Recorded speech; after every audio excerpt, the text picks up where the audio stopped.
This is Children Come First with Dr. Daria Brzezinski, WAAT 750 AM on your radio dial.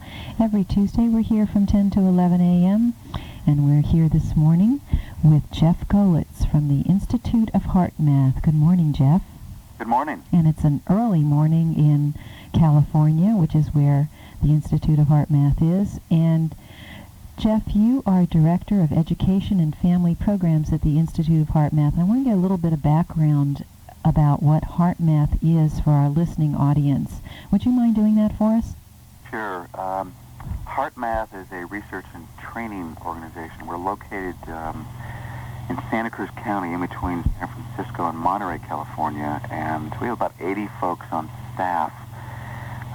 We're divided into several companies, a publishing company, a nonprofit research organization, and the entity I'm identified with, which is HeartMath, which is largely training and research. And we've been in existence for about 10 years, and largely what we do is we work with many sectors of population, if you will, from large corporations to state and federal governments to my area of passion, which is schools, to hospitals, etc.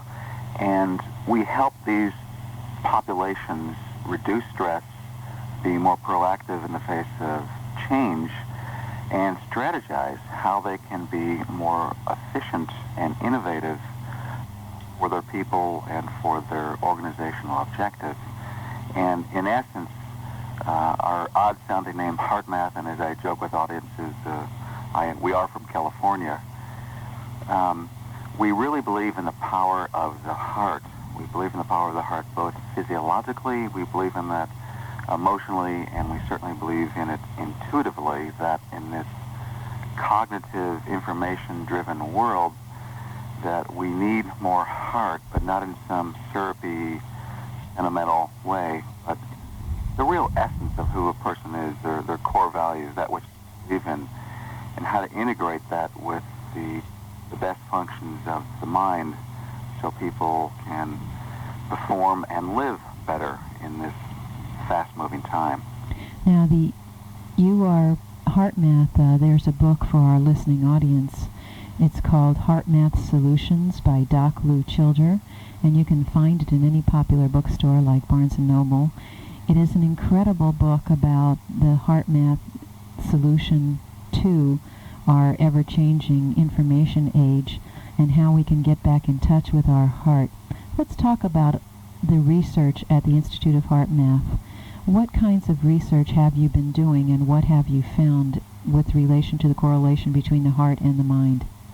Well, it's just the whole, just paint a picture first. If you remember, George Bush in 1989 proclaimed the 1990s as the decade of the brain, meaning that there is just large bodies of research just waiting to be discovered on how the brain works. And of course that research has been done, especially helped by PET scans and MRI scans where they can look at the brain live and look at its various functions, from gross and fine motor skills to emotional states to thinking and analytical states.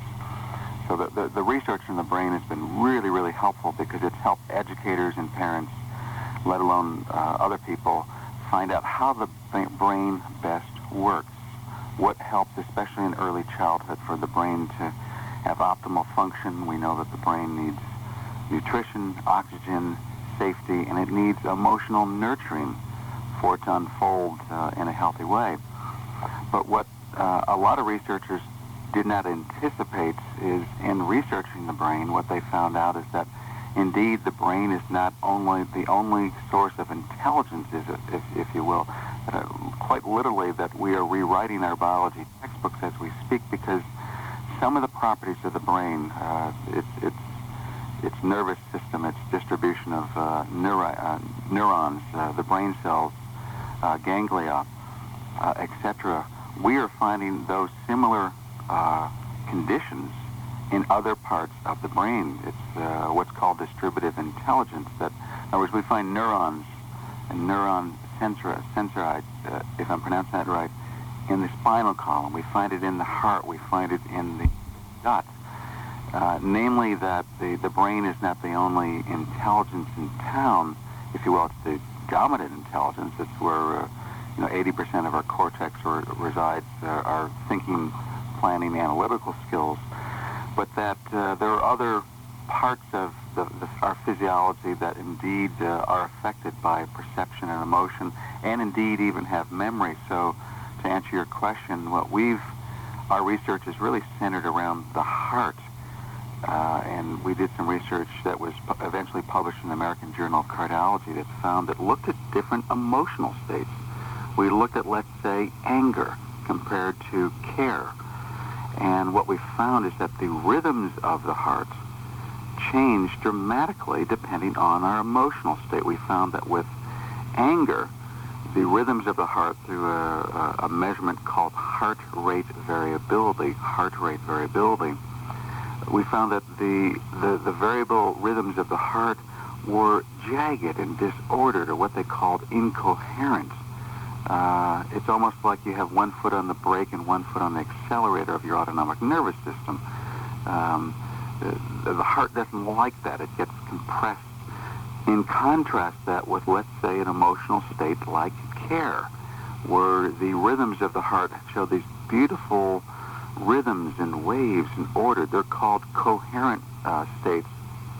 And so, indeed, the heart registers perceptions of the brain, and it doesn't just sit idly with those rhythms, but those rhythms are actually sent back up to the brain, and they affect brain function. That's the Lacey's, a pair of research in the 60s who first came out with this information, say that it's if the heart had a mind of its own, and indeed it has these functions called cortical inhibition. I mean, the cortex cannot function as well, as opposed to cortical facilitation, that the brain functions better when the rhythms of the heart are more ordered, and of course that has all sorts of ancillary functions like the hormones and the immune system, and much more detail than I can cover in this hour. But indeed, the heart is communicating to the brain, and this is not just our body of research, but it's a growing body of research called neurocardiology, and a lot of this is documented in the book HeartMath Solution. Now, I learned when I was at HeartMath that the heart puts out much more energy than the brain does, like 5 watts compared to the brain, which puts out like 0.5 watts. Is that correct? It's something akin to that. I don't look at the watts total as much as I look at just the electromagnetic power of the heart. In other words, the heart generates about 40-60 times greater electrical power than the heart. And so, if you measure the electromagnetic power of the heart, and for those radio listeners, electromagnetic frequencies are really what we catch when we turn on a radio station. It goes from a transmitter to your radio station, a radio tower to your radio station. So that's electromagnetic frequencies, if you will. Well, the heart also generates electromagnetic frequencies that are much, much greater than the heart. And in fact, what's interesting, and this is well known, it was documented by the Manager Clinic probably 40 years ago, that the electromagnetic frequencies of the heart, every time the heart beats and contracts, it sends out an electrical signal. And that signal goes to every cell in the body, and it's not confined by the skin. It actually travels outside the skin, some 8 to 12 feet outside the skin. And I'm not talking about auras here. I'm talking about very measurable, very tangible electromagnetic frequencies measured by a magnetometer, the same equipment that measures the frequencies or the wattage amperage from a radio station. So the heart has this great power, if you will, and in fact, when you try to measure the brain waves, you have to suppress the heart waves because it's that much more powerful. Wow, that is incredible. And so what you've explained to some of us is the fact that when we walk into a room, what literally happens is that we come in touch with this energy field around people, and we literally get in touch with that, we sense it and we feel it, and so that gives us our impressions of people. Even we don't even know where we get these impressions, but it's actually the electromagnetic energy that's filtering into us, and we're sensing and picking up at some level. Well, I think it's an influence. We've got to be careful here of not pushing the envelope too far. We know that certainly our language, our moods, our body language influence our communication to other folks just besides our verbal language. But what's being suggested here, and there's a lot more research that needs to be done, is that our emotional and perceptual states, we speculate, can be communicated to another person. For instance, you walk into a room and there's been an argument between two people, and you just sense that. How do you sense it? Well, we don't know exactly. I guess that's what's called intuition. Even before the body language, in contrast to where you walk into a room and two people have been kissing, and granted they're starry-eyed, and there seems to be this sparkle coming from both their faces, we also sense maybe an atmosphere in the room. So there's a lot more area to be explored as to this level of communication. Again, we're not talking about auras here. We're talking about very tangible electromagnetic frequencies. But boy, it's indicative of we operate more than just on our body language alone.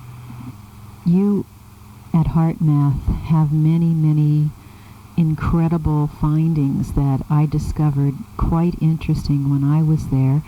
And to our listening audience, HeartMath is in Boulder Creek, California. If you would like any information on HeartMath, you can call 1-800-450-9111. That's 1-800-450-9111. They do have training programs in what's called the FreezeFrame technique. Would you explain to our audience, Jeff, what FreezeFrame is? Sure. And again, let me paint a little backdrop. We are almost compelled these days in our modern world, whether we live in the country, the suburbs, or the city, to find greater sense of balance, because probably the number one challenge among many, many people is lack of time. We simply have more to do in a less period of time, and especially in the educational field, more accountability, and oftentimes even less dollars. So we're all feeling a little bit more rushed, and this even trickles down to children. So we're compelled in this day and age, as I said earlier, to find some balance, to reduce our stress. For some of us, it's a feeling fatigue. For some of us, it's overwhelm. For some, we just get irritated by all the little nuances and triggers of day-to-day life, not just the big things like loss of a loved one or changing a job, which are all, they are stressful as it is, but the little stresses, the bad news, if you will, that comes over our three great news mediums, the newspapers, where there's horrible stories, traffic, a bounce check, name it, all the little things that add up to our day-to-day. And what we found is that people are not handling that very well. While many of them have moments of peace and all that, we're finding that more and more people are stressed out.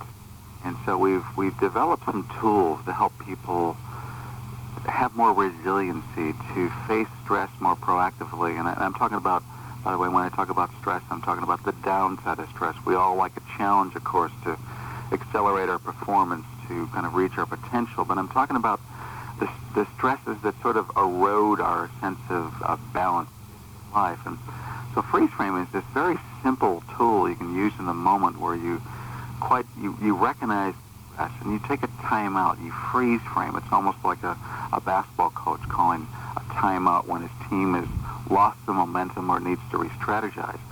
And you quite literally, step two, you shift your focus from the racing mind or disturbed emotions or whatever your preoccupation is, or your anger or frustration, to the area around the heart, almost like you're going to do the Pledge of Allegiance.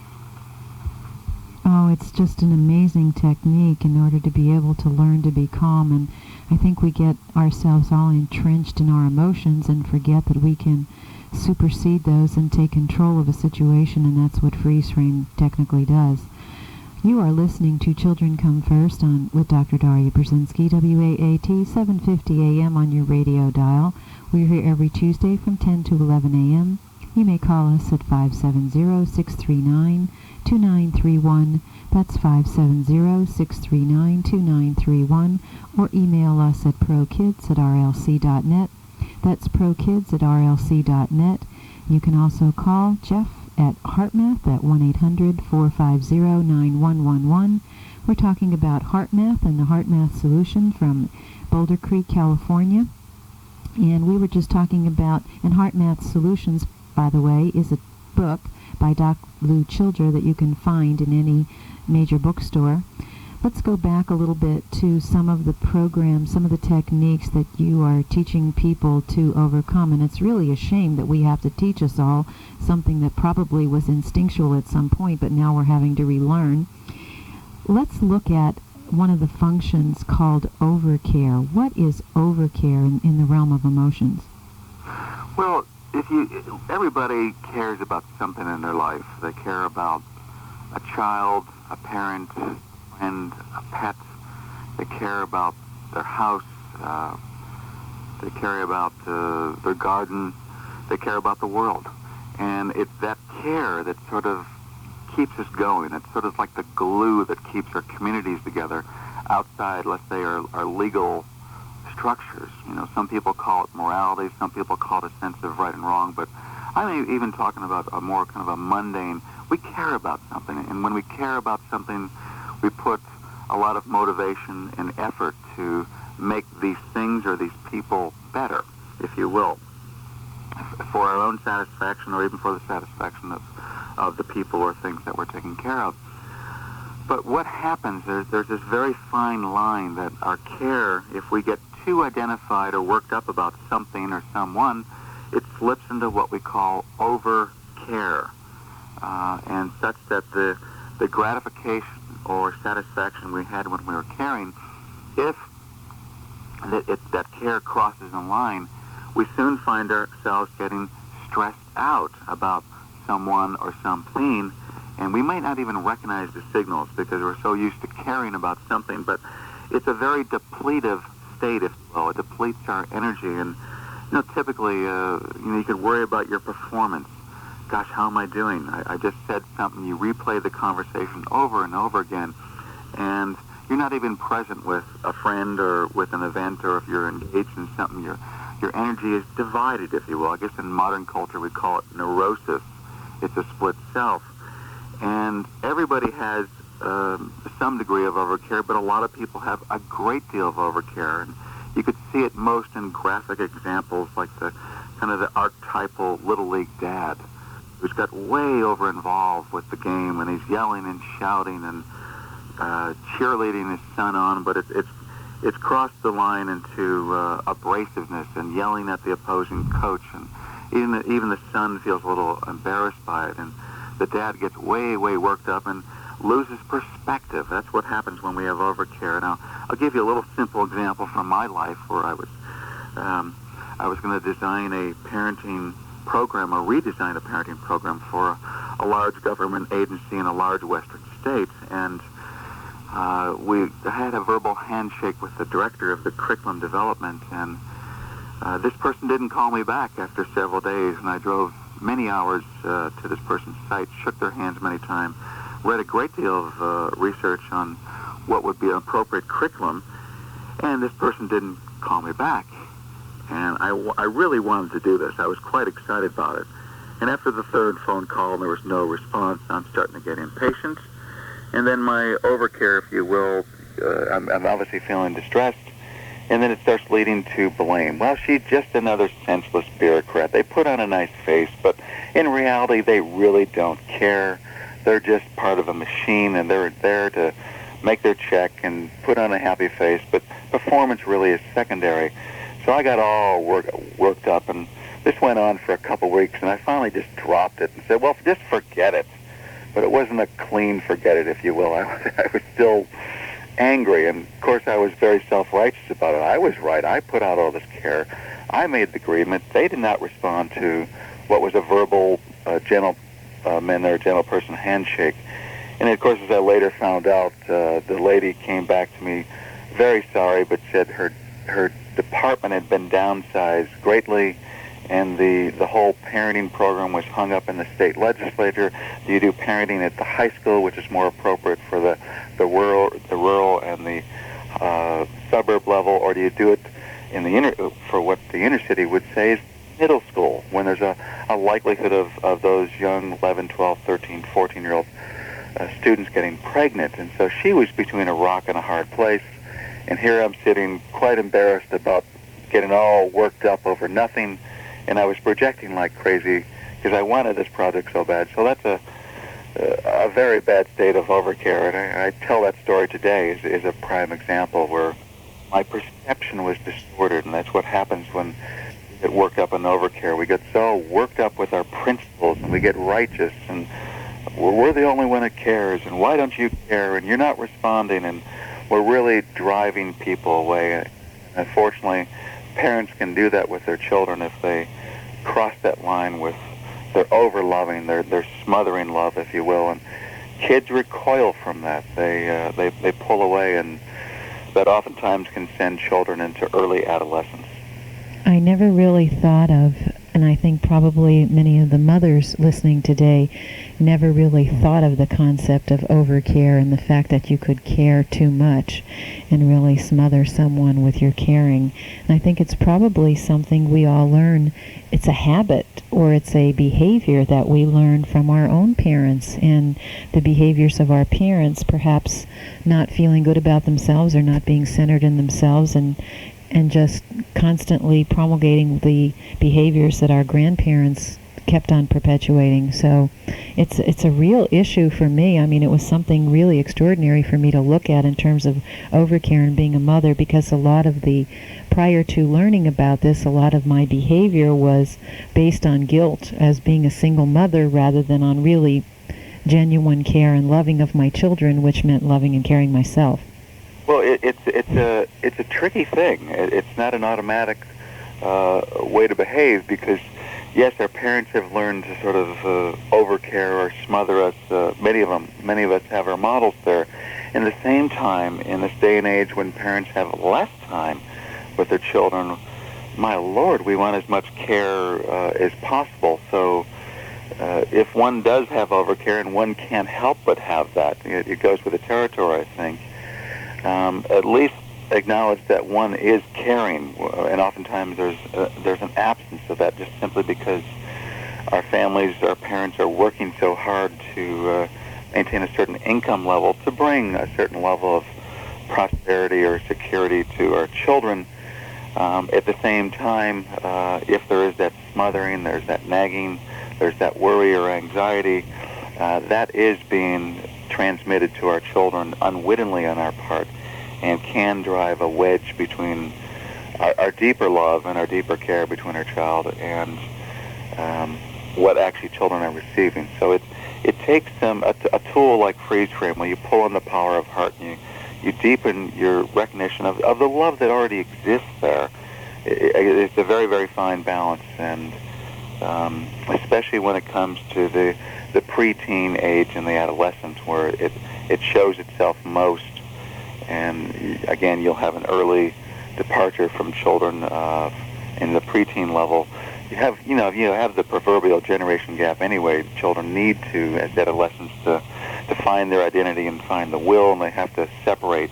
And this occurs obviously around middle school for many of them. But what I'm seeing more and more is that as parents get busier, more preoccupied with making a living and extending themselves into their hobbies, and less time to spend with their kids, as is the case for millions of parents, the overcare, the nagging, the expectations, and there are so many great expectations on kids these days, dramatically more so than, let's say, 20, 30 years ago. We tend to put that pressure on children, and they're not at an age, especially at the young elementary age, to give voice to, like, this is too much. I can't handle this. I've got all the after-school activities. There's pressure in school to raise my test scores. I've got to study more at home.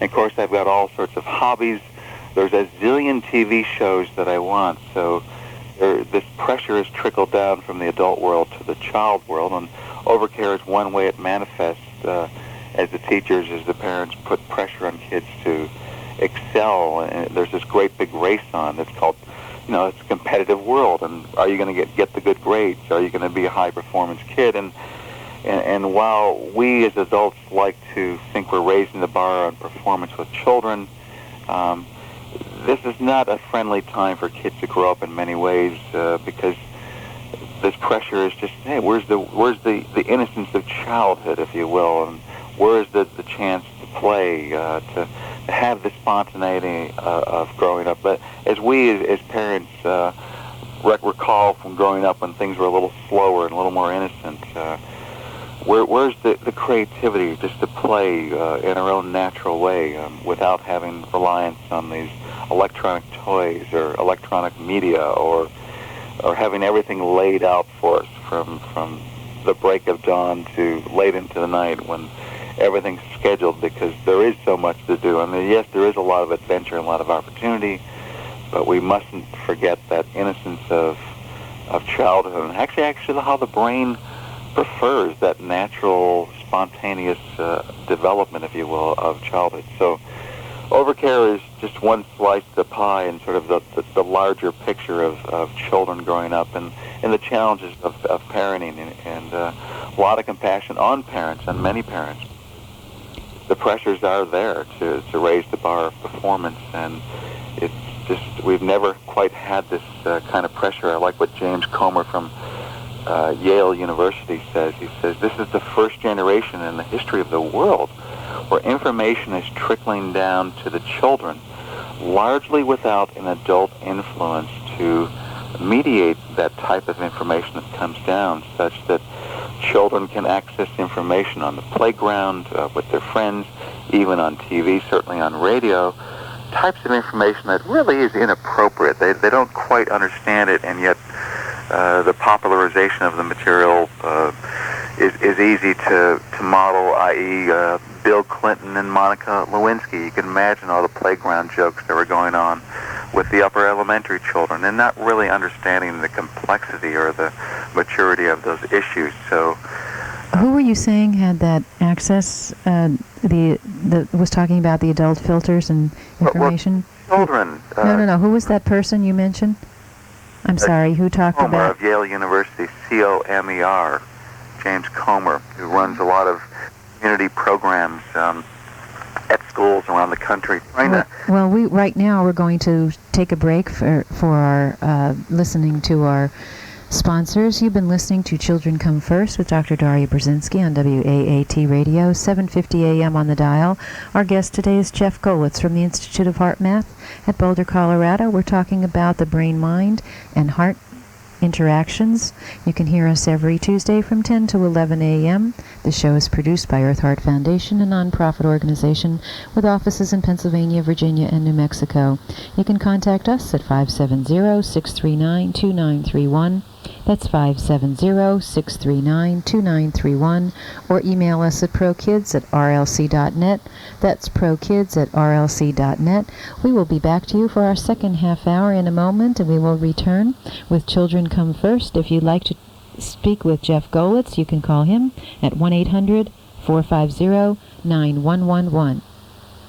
We'll return in a moment.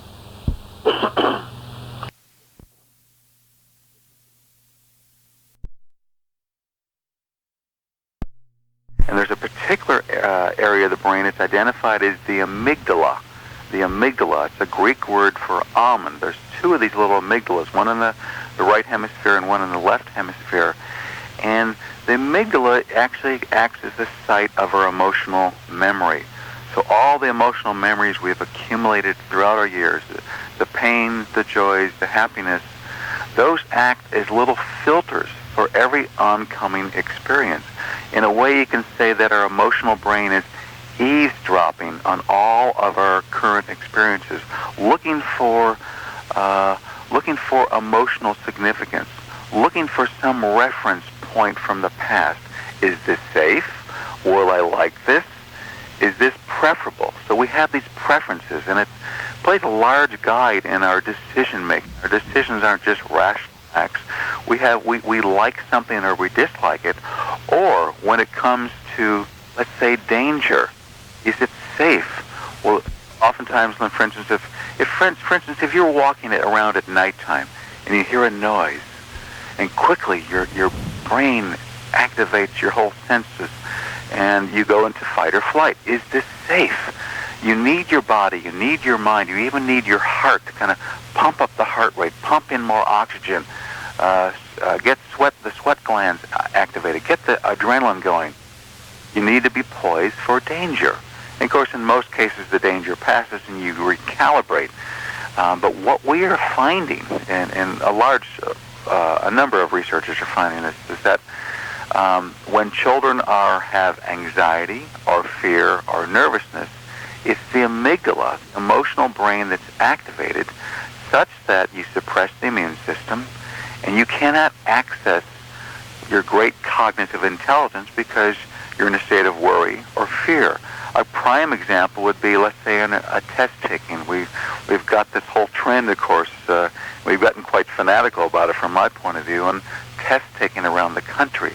While it's wonderful that we want to assess performance with kids, I think we get into rather frantic about it. And in the test taking atmosphere, many kids feel nervous and anxious and they get worked up.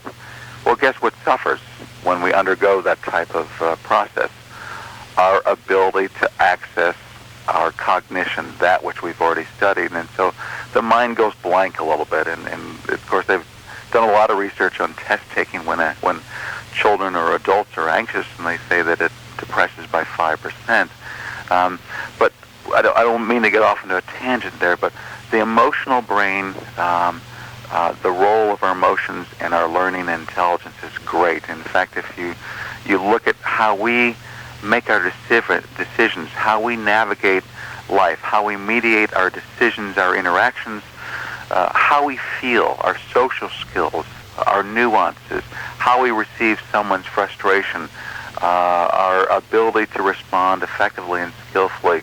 Our emotions play an enormous role there, that we can no longer shove emotions off into the closet and say, well, it's the kingpin of the cognitive rational brain that really is aloof, that it's the cerebral part of our lives that governs our perceptions and therefore our decisions. Indeed, that is not true. Our emotions play a great role. And what's interesting about this is that, as I mentioned earlier in the show, that our heart is very sensitive to our emotional state. And in fact, here's an interesting one. Every time our heart beats, there's a corollary cellular response in our amygdala. So the heart and the amygdala have a very close relationship, and so we can no longer ignore emotional states. We can no longer ignore the rhythms of our heart, the state of our heart, because that's, as I mentioned earlier, the heart is constantly communicating our emotional state to the brain. And in fact, there's even more neuronal traffic going from the heart to the brain than vice versa. So there's this whole exciting frontier of field of research going on, not just with the brain, but with the heart, the hormones, the immune state, that is really making us rethink what is intelligence. It's not just some isolated intellectual activity, although, again, that let's not undermine that. That plays a large role, but there's other aspects of our intelligence at work here, just besides our cognitive abilities. Well, you've really made me think about several issues, and one is the fact that about 50% of our children are products of broken homes, and the statistics are even larger in major cities, which means that we have children who are trying to figure out what bed they're sleeping in which night of the week and who they're staying with that day, and often wake up and don't even remember where they are, much less who they are, which probably sets itself up in terms of the learning environment as a very difficult situation. And the emotions dealing with divorce itself and moving maybe from a one house to the next, or even one city to the next, or one country to the next, probably has a very detrimental effect with regard to the emotional state of the child and hence learning, which is why statistically divorced children have a lower learning curve than children of intact families. I didn't know that. Yes. Well, you're absolutely right there, Daria. I can get quite specific with the Annie Casey Foundation, which does their annual Kids Count survey. And in that survey, where they looked at factors of at risk, like are the parents on welfare? Are they unemployed? Did they not finish high school? Is there substance or drug abuse? And the rather alarming statistics said that 1 out of 7 children have at least 4 of these at-risk factors. And of course, the great window of learning opportunity which comes in preschool, if children are suffering from homes that have any one of those at-risk environments, and I forgot to mention one of them, which you just alluded to, which is single or broken homes. Yes, the brain cannot learn as well if there's this surrounding child's development. So and this is not a new story. It's been around with years and years. We're just researching it better now. We know what the implications are. That in fact, alarming stories that researchers have, as we learn how the brain grows and how it develops. Just a kind of an extreme example that took place in orphanages in Romania, where children 6 months to 3 years, they received no human touch. They had food, and their messes were cleaned up, so to speak, but there was no human touch, no stimulation, no interaction, and to the alarm of these Harvard researchers, they found that their brains were 1/3 less in size than a normal, healthy child. So the brain does not grow well without love, without nurturing, without proper food. And certainly, go back to what we earlier said, the emotions play a large role. And what all the researchers are saying is that the stress of a parent unwittingly is being modeled to children. And the good thing about it is that there is this great resiliency in children's physiology. They do have the ability to fall down and get back up and do that repeatedly. And where we're excited about our research is that you can actually rewire the brain and the neural circuitry. What we've seen is because there's such a great power in the heart that if you generate more coherent or ordered rhythms of the heart, that can actually reset the autonomic nervous system, the large nervous system that runs between the brain and the heart and the hormones. So there is this great capacity for miracles, if you will, for rewiring the brain circuitry for even our emotional memory. Granted, it's much, much more difficult as we become adults or even young teens. So we want to get children we want to help children be resilient and healthy and generally happy, so their brains function best as young as possible. But hope springs eternal, as the old poem goes. So that's what's great about the research about the heart. There is this great capacity for resilience to recover. And when I even live my own life, day-to-day life, I'm going to fall down and make some mistakes and get stressed out. What I look for is, what's my recovery time? We certainly like that in kids, where we see them bounce back so quickly. That's a great, great perception. But likewise, can we as adults, can we bounce back from what we have, or are we preoccupied with all the complexities of life? And of course, children are receiving all this, and they're going, boy, that's what the adult model's like. And some of them, the ones I talk to, they don't look forward to adulthood because of that very aspect. They know that life is complex. And large numbers opt out. Yeah, they want to prolong childhood as long as possible. Some of them do, because they see what's ahead of them. That a lot of responsibility. Adult life can be very serious, and certainly you work hard. You work hard at home. You work hard at work. So that and we've kind of missed it. Spontaneity is, boy, we've got to find that in ourselves as best possible, not just for ourselves, but obviously for our children. And we deeply love our children, most of us, so we can give them the gift of modeling that more and more and finding more balance. I'm really grateful to you for giving us a perception of emotions in the heart in a non-fluffy, rather research, very tangible way, so that I don't think anyone has ever really talked about the heart and does not associate it with something quote-unquote airy-fairy, but this is really tangible evidence and research in respect to the unique qualities of the heart. Which, can you expound a little bit on the unique qualities of the heart?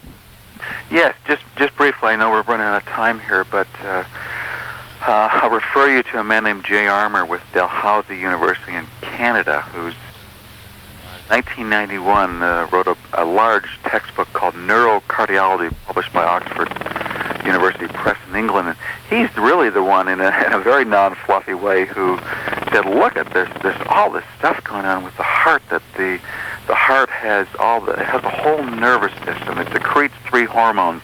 It has all these sensory neurites. In other words, the information that the brain sends to the heart or even the outside world, that the heart takes that information and recalibrates because it has memory. Yes, indeed, the heart has memory, not just for a pump, but for neural memory. The heart has what are called LCNs, local circuit neurons. This is amazing research. Where do you find local circuit neurons? In the hippocampus part of the brain. What's the hippocampus? That's for long-term memory. So the heart has the capacity for long-term memory. I could go on, and I'll confine it. Well, we have 15 minutes, so you can explain it. I have 15 minutes? Yes. Well, oh boy. The heart secretes a hormone.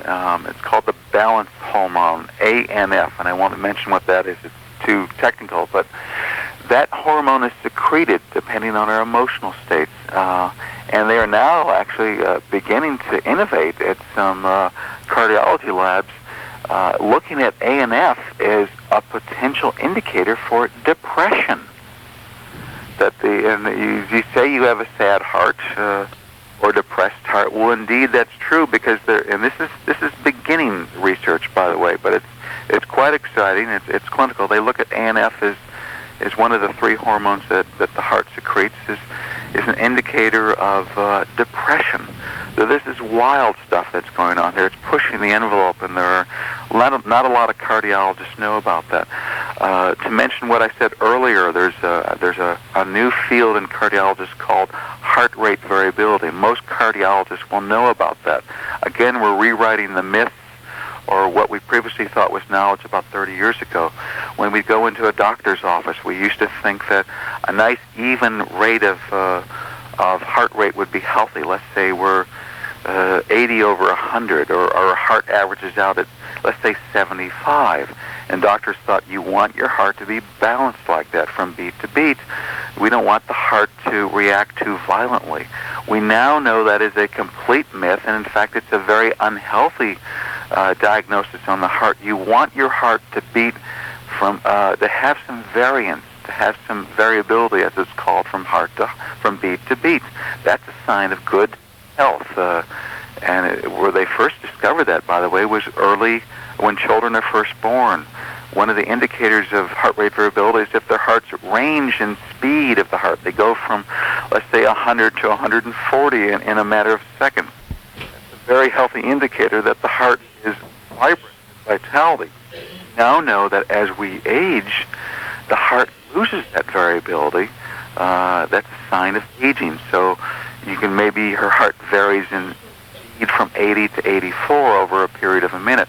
That is not healthy, because the heart has lost its flexibility to respond to life's environment. We want the heart to speed up when we're walking up the hill, and then at nighttime we want it to slow down. We love that variance. And what we now know, and this is cardiologists, this is not just the Institute of HeartMath, is that if your heart rate variability, your ability for the heart to speed up and slow down, is limited, if it narrows, that is not only a sign of aging, but it's a sign of sudden cardiac death.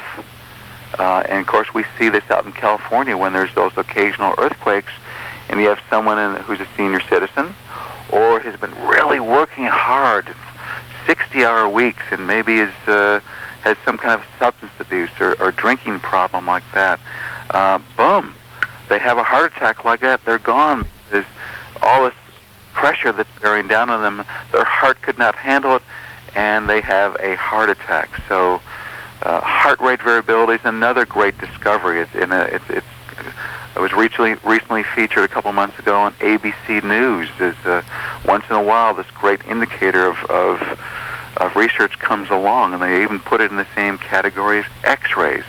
So it's called heart rate variability, and we do enormous amount of research on heart rate variability, and we even do it with. We just recently did a study with police officers, by the way, who have an inordinate amount of stress, and they're among the first to upon retirement to have high mortality rates upon retirement, because they've been suffering for years with great stress, with high adrenaline and cortisol levels, let alone spousal development, spousal relationships that suffer. So we measured their heart rate variability, and in this study, measuring some 60 police officers, there was about 3 that had very narrow ranges of heart rate variability, and in confidence, we had to tell these officers, without their superiors knowing it, that they need to do something here because their heart rate variability is not healthy, and they're under a risk for suffering a heart attack. So it's just one more feature that we now know about the heart. And keeping one other thing I'll add, and this has been known for a while, of course, that the heart is the first sign of life in utero, in the embryonic state. Somewhere around the 14th or 20th day, and when the embryo is being developed in the mother's womb, the heart comes along. We don't know why, but there's pulsation that happens, that needs to happen, that without that pulsation there will not be cell reproduction. This is long before the brain has come online. Of course, it's the last to go. So there's something more about the heart than what we think. It's not just a mechanical pump. It's got all these other qualities, has a whole nervous system, secretes hormones, is doing a running commentary, if you will, on its physical, hormonal, oxygen states, and it's communicated back to the brain and can influence brain function. This is shocking a lot of people, but this is the body of research that's unfolded. And here's another one, and this is off the scales, and that's, but perhaps many of you heard this. Excuse me. It was featured in a book called Heart's Code, and what this gentleman did, he's a doctor, he recounted all these examples of heart transplants. And these are wild stories. These are, again, not scientific, but all anecdotal. I think he had some 70 stories. One of them even turned up in Reader's Digest, where someone has a heart transplant, that heart is going bad, and someone has just had a major accident. The one who had the major accident donates their heart to a recipient. And the stories, and they're myths at this point, again, it's not scientific, but there's a growing body of stories for what it's worth. So this is fun more than anything. But somehow, in the story of the heart transplant, the myth has it, the story has it, that whatever the personality characteristics of the heart donor were, when they're transplanted to the new recipient, there is some kind of transference of personality quirks. Wild stories. I'll recount one that was in Reader's Digest, and certainly in the book Heart's Code, where unfortunately a young pre-adolescent girl was murdered, and her heart was transplanted to another young pre-adolescent girl.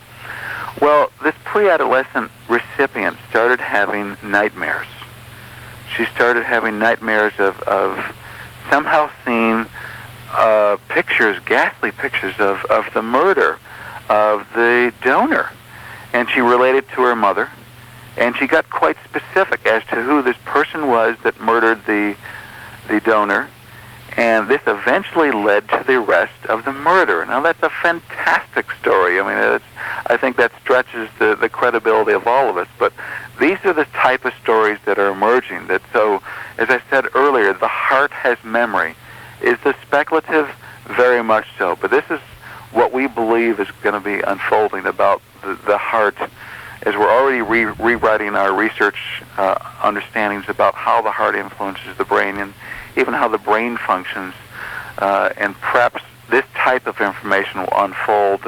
Again, it's not scientific, but it is at the most intriguing, and I think it just shows you there's more to the heart than what we think. It's not just a mechanical pump. What was the title of that book again? You were just referring... Heart's Code. And by who? I am short on memory on my own memory today. I cannot remember. We did wake you up early in the morning. Now, this is just absolutely fascinating to me. You are listening, by the way, to Children Come First, WAAT 750 on your radio dial with Dr. Daria Brzezinski. We're talking to Jeff Goelitz from the Institute of HeartMath in Boulder Creek, California. I said Colorado earlier. Recently confused. Yes. Children Come First is sponsored by CK Auto Supply with locations in Moosic, Scranton, Pittston, and Kingston.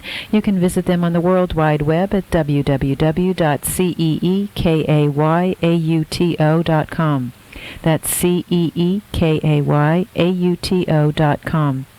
In the last 4 minutes here, Jeff, do you think you could sum up the Institute of HeartMath, your work, whatever it is that you'd like to convey to our audience in summation about the heart and the brain-mind connection and the research that you've done at the HeartMath Institute? Yes. As I said earlier, we're a research and training organization, and we've done a lot of published research on the heart, particularly how emotion affects the heart. That when you have, let's say, positive emotional states, the rhythms of the heart, through a measurement called heart rate variability, the rhythms of the heart become more ordered or coherent.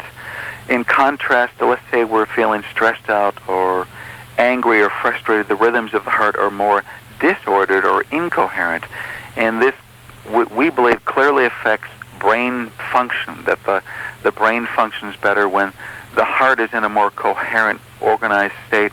And of course, this fits our common sense. We know that when we're feeling good or clear, that the brain will function better, we'll make better decisions. We won't regret things we say or do because our emotions are perhaps a little more disorganized.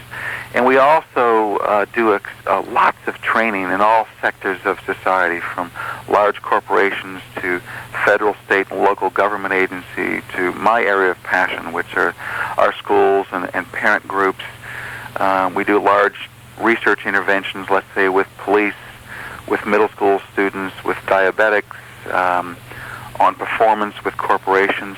And largely what we're trying to do is help people reduce stress and bring more qualities of the heart, if you will, into their day-to-day life, so they bring more quality and quantitative performance into their work or home environments. And we're about 10 years old, and we're growing at leaps and bounds, finding more credibility. When we first started, the heart was thought as just kind of a silly metaphor or something syrupy or vanilla white or Hallmark card. And now, with all our research, and especially the amount of research that we've done and that the brain research has done as well, people are finding, yes, we need more heart in our lives. And a lot of folks already kind of sense that intuitively anyway. We're just quantifying and mapping out on a physiological level what actually the heart does. And it's quite exciting. I'd like to name some of the items that you have available. Jeff and the Institute of HeartMath are located in Boulder Creek, California.